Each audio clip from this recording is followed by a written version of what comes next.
Hello and welcome. Another edition of the Corvive College Coaches Corner. Each and every week, take a few minutes, catch up with college coaches from around the country. We talk everything from college recruiting, college camps.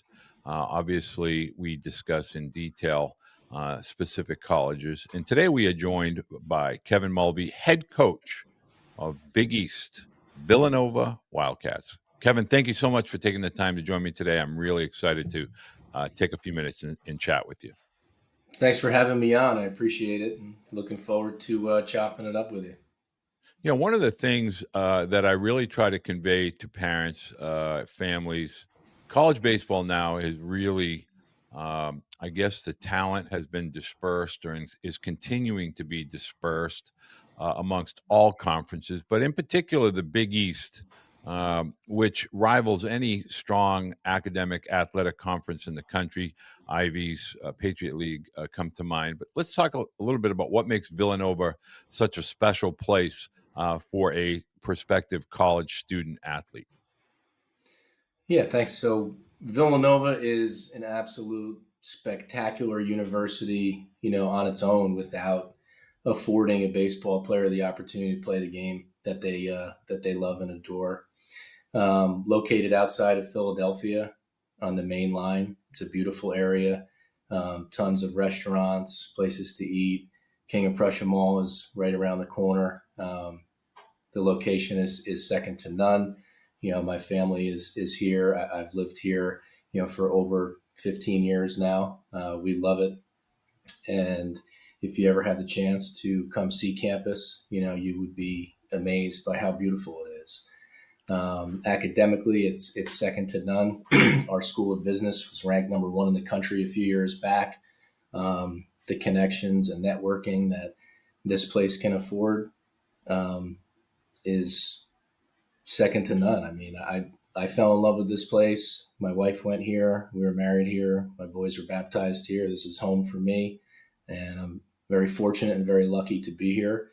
And yeah, I love Villanova, and I know that anyone who is afforded the opportunity to come see it and see what it has to offer would love it as well. Well, for point of reference, a very good friend of mine that attended Villanova it tells you how old I am. 1985 national champion Villanova over Georgetown.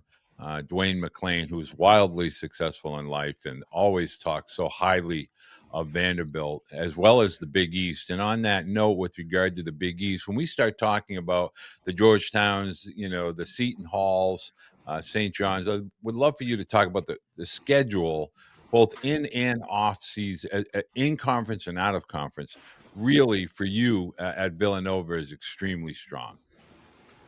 Yeah, you misspoke. It said Vanderbilt, which is also a tremendous university as well. But Dwayne McClain, legend at Villanova, national champion, comes back around a lot. Will be loved by Villanova fans and the Villanova faithful. Oh, he'll kill me Forever. if I got to make sure I'm going to edit that out. But yeah, of course, Villanova, 1985. Yes. Yeah, no, I mean, talk about the Big East tournament at Madison Square Garden. I don't know if you've ever been able to experience that, but that's an incredible, incredible tournament to experience. And I've been fortunate enough to go there. When I was young, my father went to Providence College, and I grew up watching Big East basketball since I was young. And I was fortunate enough to go experience that and experience a lot of St. John's basketball, Providence basketball, Connecticut, etc., through the years. And the Big East basketball tournament in Madison Square Garden is, something that everyone should be able to experience, if you're a college basketball fan. But yeah, that's kind of how the Big East cut its teeth was, through basketball. And I grew up a basketball fan. Obviously, I'm still a basketball fan. And, and Dwayne McClain, obviously you're a basketball fan as well. So it's not so much that I'm talking about basketball. I am a baseball coach and I love baseball, but the Big East Conference, it has deep roots, in college basketball. And being in the Northeast, seeing what you can do with the Big East Conference in basketball is what we're trying to replicate, at the baseball level. We're trying to bring that same national prowess and, education on everybody of how good of a conference it is. and the talent in the conference is amazing. And every weekend when we play a Big East foe, it's a dogfight, and there's plenty of Major League Baseball players that have come from this conference. Myself included. Gordon Graceffo here was the latest one to make the big leagues with the Cardinals, and he'll be at our first pitch dinner speaking to the families and Villanova alums. It'll be that event, which I'm very excited for. Well, one of the topics now that is really prevalent is the role of the high school athlete within college athletics, specifically college baseball. And I would love for you to kind of share, your thoughts with regard to your recruiting process and how the high school athlete fits with regard to whether it's building culture, obviously building from within on the mound and in the corners. Talk a little bit about your recruiting philosophy and where high school athletes fit into that. Yeah, I mean, a lot of people are a little bit timid, to talk about all of the other important things in a college baseball program other than winning. Winning is the number one goal. Make no mistake about it. Everyone's trying to win. Every college baseball coach in the country is trying to win. And it's a meritocracy. The best players are the ones that will play. But at Villanova, you're going to be able to come to a place where you're going to have an opportunity not just to play, but you're going to have an opportunity to fail and then play again, which is not the case at many of these programs in the Power Four. And I'm not knocking any of those programs. That's just the way that it is. Those programs are only based on one thing, whether you win or not. And if you don't win, you're not going to be the coach there for very long. Now at Villanova, while the goal is to win, it's not the only goal. We're trying to graduate complete student athletes. And because of that, you will be afforded the opportunity to come here, play, struggle, and play more. Whereas if you go to another university where winning is the only thing that matters, and there's a lot of players that are brought in and then maybe cut, you might only have an opportunity in the fall to prove yourself, and that'll be it. If it doesn't work out, you might be looking for another home. And then the same thing goes in the spring. If you have a bad outing, you'll be put to the end of the list. You might not get another opportunity. You might be looking for another home. And that's okay. That's part of this process. That's what college baseball has kind of evolved into with the transfer portal and people changing homes and NIL and all of that. That's the world that we live in. And fortunately for me at Villanova, it's a little bit different. We don't really lose a lot of people to the transfer portal because of how great of a place it is. It's not because Kevin Mulvey has figured out the secret recipe where they love just playing for Kevin Mulvey. No, it's the place. Villanova in total, a holistic approach to this university, to your collegiate experience of going to a wonderful university, a beautiful campus, a great degree, where you get to play the game that you love at a highly competitive level in the Big East Conference. So that's kind of, my approach to recruiting is we're going to be selective in the people that we commit to, but we're committed to you. It's not like we're going to bring in 50 people and say, okay, we're going to keep only 34 and then we're going to cut a bunch of kids at the end of the year and bring in everybody else. I mean, there will be, some cuts made depending on what happens. You can't predict the future on injuries. You can't predict the future on things like that. But in general, we're trying to make a commitment to a kid and their family for 4 years so that you can come here, you can play, you can find your way, you can get better, you can develop, and you can have a Villanova degree at the end of your 4 years, which I think is extremely attractive to a lot of people in the country that want to play baseball at a great academic university. I am so glad that you've broached this topic, and I really want to take a little bit of a deeper dive. Talking about baseball, I think have become an industry, or the sports world has become this industry where the expectation is for professional baseball or bust.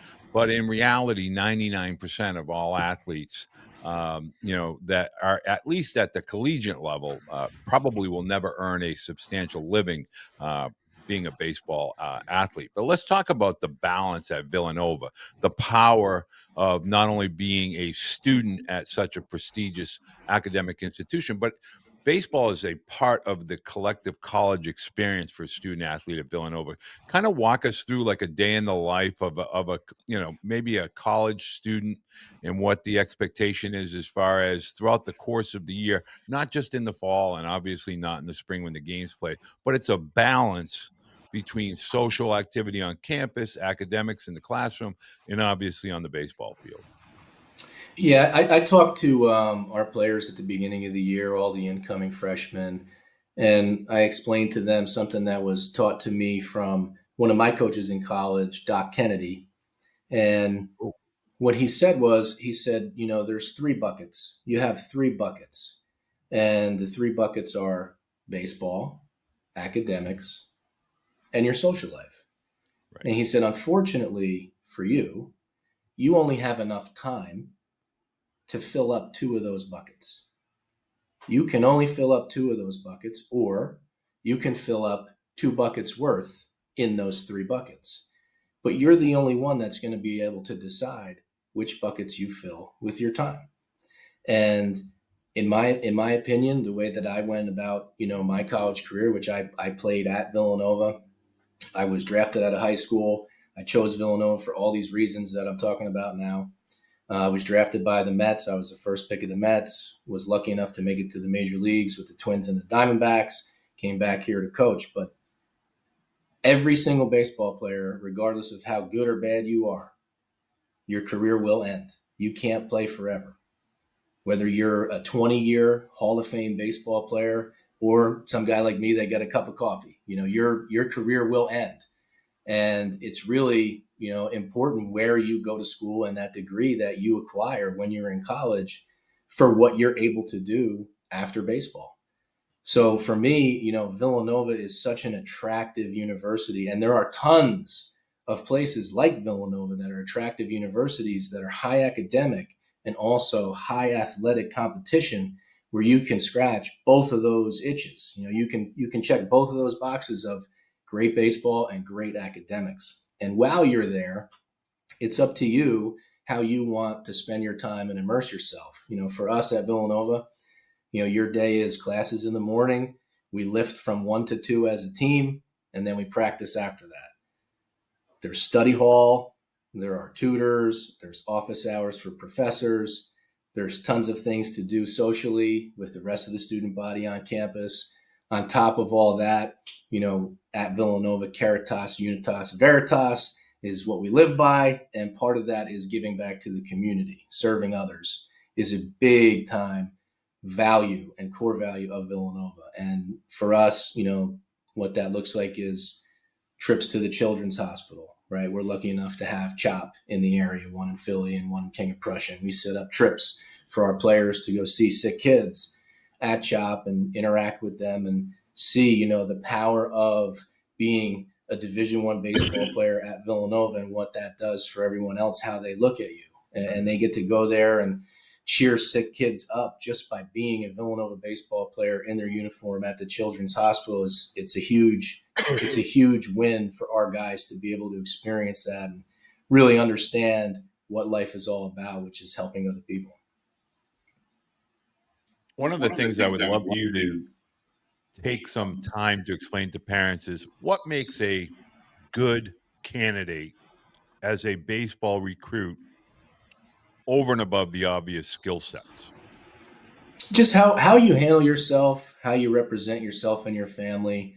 We have all of our recruits on campus for tours, and we get to meet the family away from the field. We get to meet the student athlete away from the baseball field and give them a tour of campus, ask them questions, have them ask us questions. And that's really crucial, within that recruiting process, is getting to know not only the player, but their family as well. What makes them tick, what is the most important things to them outside of baseball. Where did your parents go to school? What did they study? What did they do now?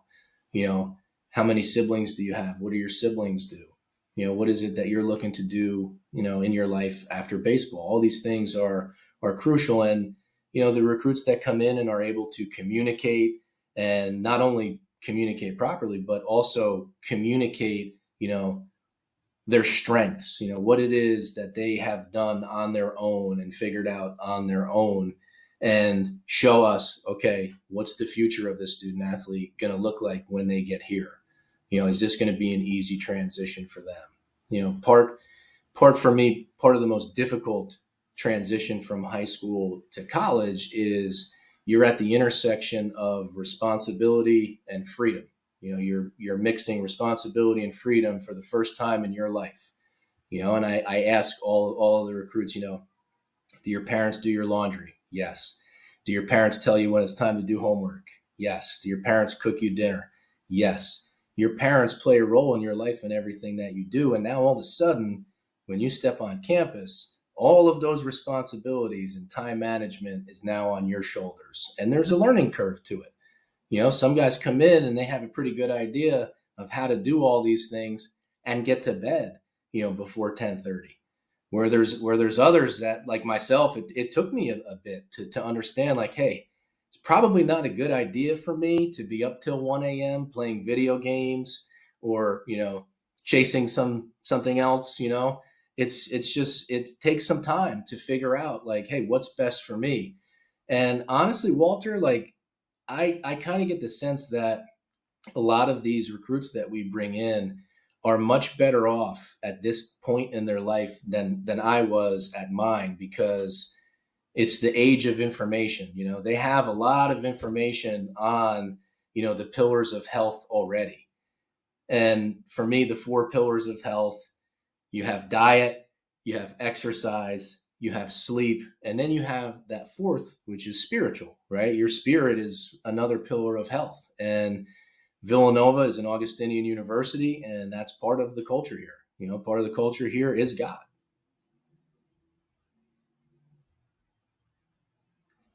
We lost audio. I don't hear you. That's my fault. I didn't click that button. One of the dynamics of that, I had a great conversation with Phil at Messiah University. And I remember Scotty Jackson when he was a head coach at Liberty.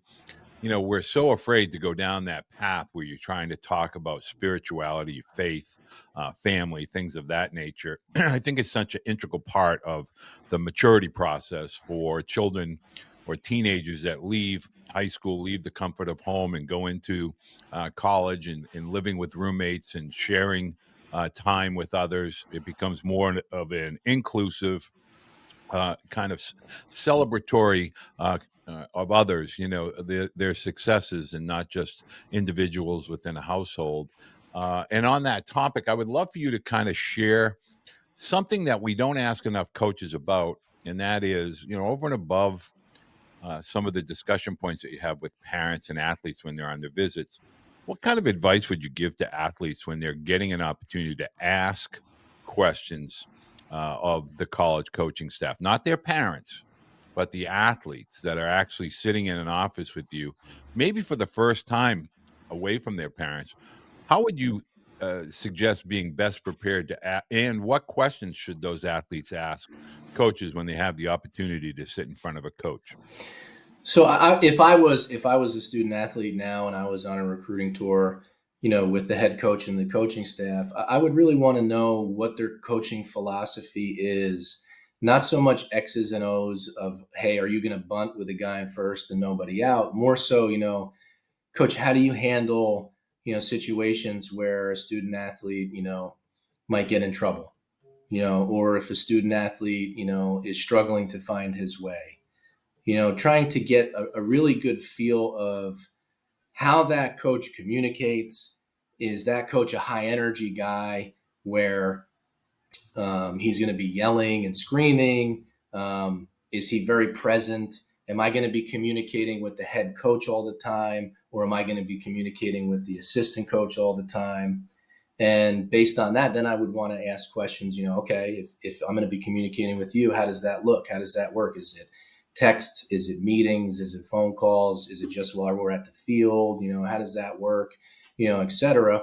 And then one other thing that I would demand, I wouldn't ask for it, I would demand it, would be, can I please talk to, a player or two of yours while I'm here?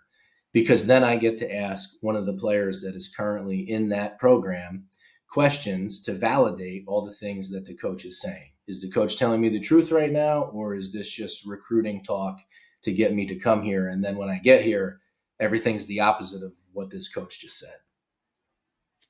One of the interesting perspectives, and I don't get to ask this question, I only know this from a parent perspective, but I don't know this from a playing perspective. And that is in today's world, and I talk broadly with regard to youth athletics, youth baseball, high school baseball. We see clips of big leaguers, 10-second, 15-second clips, and we think, oh boy, that looks easy, or that looks attainable, or I think I can do that. As someone that is, made that jump from high school to college to professional baseball, can you describe that ascent throughout a minor league system? It seems glorious to the observer at the big league levels, but the minor league levels are filled with it's a tough business. The business of baseball is a tough business. It's hard. Can you talk a little bit about, from an athletic side of things, how you should prepare the mind just as much as the body as you're entering into college and then striving to play professional, the mental toughness and discipline that it really takes? Yeah. So um, being able to handle adversity and failure is probably the number one separator as you climb the pyramid of any sport, especially baseball. The higher you get in the pyramid of baseball, the talent level evens out very, very quickly. Now, there are anomalies, okay? There will be some guys that were blessed, with superior talent. But when you talk about the average player, when you climb the baseball pyramid, the separator is the mental side of baseball, who can handle failure, who can handle adversity, and continue to move forward, right? And stay out of your own way. What I mean by that is, working hard. Like, I hear a lot of guys say oh, I'm the hardest worker. Probably not. Probably Right. not. You probably are a hard worker, but to say that you're the hardest worker is kind of disrespectful to all the other people that are at the level that you're playing at. There are tons of hard workers, right? Tons of hard workers. There's tons of guys that are in the cage all day, all night, working on their craft. But I go back to this mental side of it, and you alluded to it. It's the mental toughness and the wherewithal to stay consistent, not only in your approach physically, but your approach mentally, by staying confident in your own abilities, regardless of what happened on the last pitch, or the last game, or the last week, or the last season. And it's those guys that separate themselves and are able to succeed. The guys that can't do that, they get stuck at the level that they're at because they lose that confidence and they lose that ability to Right. flush things and stay positive.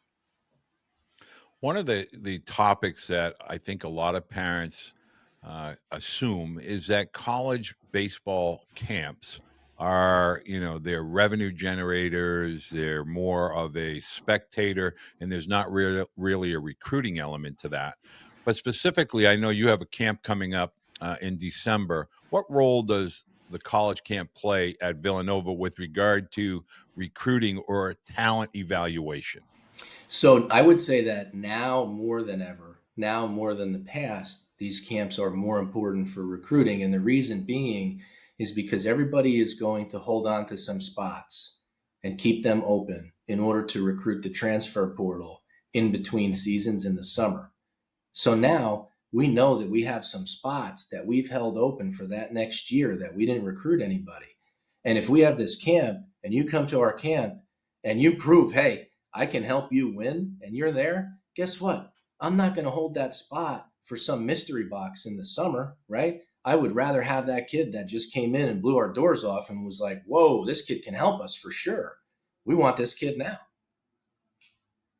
One last question, and that is, during those types of camps, and you are out, whether it's at other camps across the country where you're getting to evaluate that probably high level academic student athlete, give me just the one or two tools that will absolutely grab your attention and say, okay, I need to follow this guy as he makes his way through the camp. What are those eye-catching qualities that just kind of make you have to see how they can perform?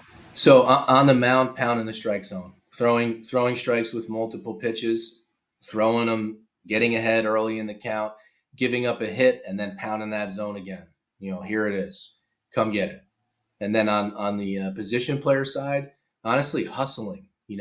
How hard you are running out of the box when you put that ball in play. What you're doing. Are you flying around, or are you like just walking around, moseying around? Those are the things that stick out to me at my camp when I'm watching pitchers and hitters is how are they moving around? Are they flying around, or are they moving around slow? That's something that sticks out to me. And then on the mound, like I said, if you're pounding that zone with multiple pitches, you caught my eye already. Now, I just want to ask one more. How, if somebody's pounding the zone at say 87-91 versus 92-95, is that guy going to capture your attention enough for you to follow and recruit, or is there a certain threshold that they have to perform at consistently in order to to become an official recruitable athlete at Villanova? I would say that depends on what year you are. If you're at my camp and you're a freshman in high school and you're pounding that zone at 84 to 87, I still want to see, okay, he's got something here. He's still got room to develop. He's still got time to gain that velo. I'm still interested. And then obviously, if you have that velo already, I'm interested right away. I'm interested immediately. Well, I want to let parents know that everything pertaining to Villanova baseball is going to be located not only in the Baseball Blue Book, but in the podcast description or below. Obviously, in anything to do with our clips with regard to the YouTube or other social media platforms, I will make sure I have Coach Mulvey's contact information, as well as the Villanova baseball camp schedule and regular season schedule. Kevin, I want to say thank you so much for taking the time to join me. I know it's a busy time of year, and I truly appreciate you taking the time to join me today. My pleasure. Thanks for having me. All proteins are not the same. I encourage you to choose a grass-fed whey protein. The cattle have a cleaner diet, grazing on natural grass, which is going to mean that it's going to have higher branched chain amino acids, also your omegas and your CLAs. I'm telling you, it matters from a recovery standpoint. Choose the best protein and you're going to see the best gains and the best recovery. I'm telling you, athletes, make a wise choice because it matters what you put in your body.